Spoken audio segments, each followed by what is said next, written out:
Commander Zexthal adjusted his crystalline helm as the massive Korthani dreadnought Void Reaper emerged from hyperspace. Through the viewport, Earth hung like a blue marble against the cosmic darkness, defenseless, primitive, ripe for conquest. The insected warrior's mandibles clicked in satisfaction. This would be the easiest campaign in the Korthani Empire's 1,000-year expansion. "Deploy advanced scouts," he chittered to his subordinates.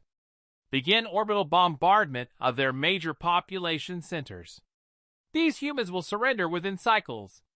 But as the first wave of Korthani fighters descended through Earth's atmosphere, something unexpected happened. The planet's surface began to glow with an eerie blue luminescence, and massive energy signatures erupted from what appeared to be empty ocean. Captain Sarah Chin gripped the command chair of humanity's most classified warship as it breached the Pacific surface. The Thundersoul had been hidden beneath the Mariana Trench for 3 years, waiting for this moment. Its hull, forged from quantum crystallized titanium and powered by a captured dark matter core, gleamed with barely contained energy. "All systems online, Captain," reported Lieutenant Harrison from the tactical station. "Thundersoul drives at maximum output.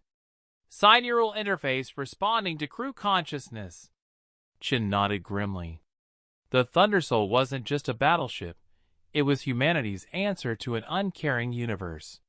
Built in secret after the first alien contact had ended in betrayal and massacre, it incorporated technology reverse-engineered from crashed vessels and enhanced by humanity's greatest innovation, the ability to channel collective human will into raw destructive power. Aboard the Void Reaper, Zexthal's confidence evaporated as his sensors detected the rising energy signature. "What is that monstrosity?" he hissed, watching the sleek kilometer-long vessel emerge from Earth's depths like a leviathan of legends. "Unknown vessel configuration," Commander, his tactical officer, stammered. "Energy readings are impossible. Their power core appears to be drawing from some form of quantum consciousness field." The Thundersoul positioned itself between Earth and the Korthani fleet. On the bridge, Chin felt the familiar tingle as the ship's psi-neural interface connected her mind to every member of her crew. Their combined will, their shared determination to protect humanity, flowed through the ship's systems like liquid lightning. "Open a channel," she commanded. Zexthal's image appeared on the main screen, a towering insected creature with razor-sharp features and cold, multifaceted eyes. "Surrender immediately, human," he clicked. "Your primitive world is now property of the Korthani Empire.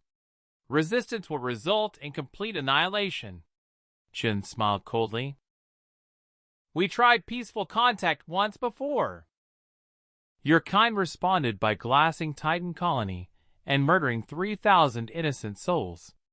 Today, you learn why crossing humanity was the biggest mistake your empire ever made."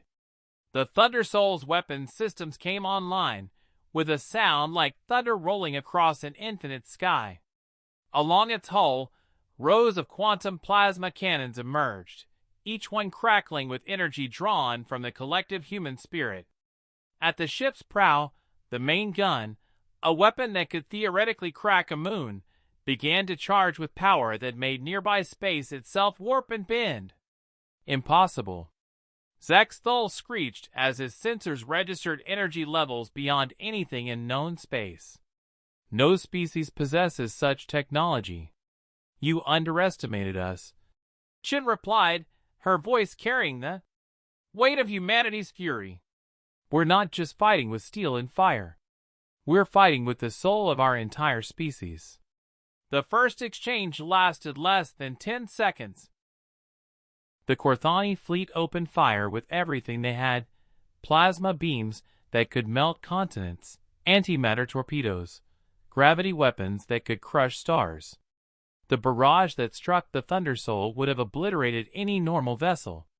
Instead, the ship's quantum shielding flared brilliant white, absorbing and redirecting the energy. The collective will of its crew, amplified by the psi-neural interface, turned every attack into fuel for their own weapons. "Return fire," Chin commanded. The Thunder Soul unleashed hell.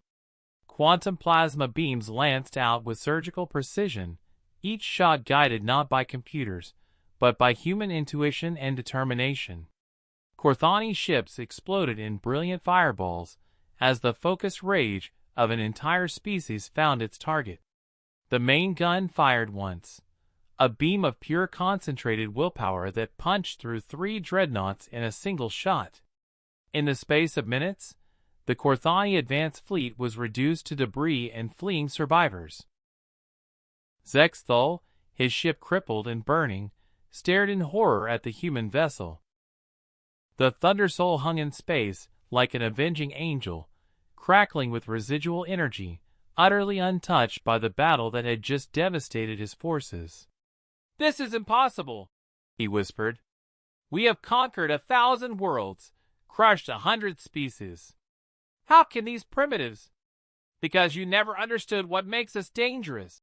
Chen's voice cut through his communications array. "You see us as individuals, weak and fragmented. But when humanity fights together, when we unite our spirits and our will, we become something far greater than the sum of our parts." The surviving Corthani vessels fled into hyperspace, carrying word of their defeat back to the Empire. In the years that followed, the Thunder Soul class became the backbone of humanity's space navy. Other alien species, having witnessed the destruction of the invincible Corthani fleet, chose diplomacy over conquest. As the Thunder Soul descended back into Earth's protective depths, Chen reflected on the strange truth they had discovered. Humanity's greatest weapon wasn't their technology or their numbers. It was their ability to transform shared determination into something that bordered on the supernatural. The universe had learned a valuable lesson that day. Never underestimate a species willing to fight not just for survival, but for each other.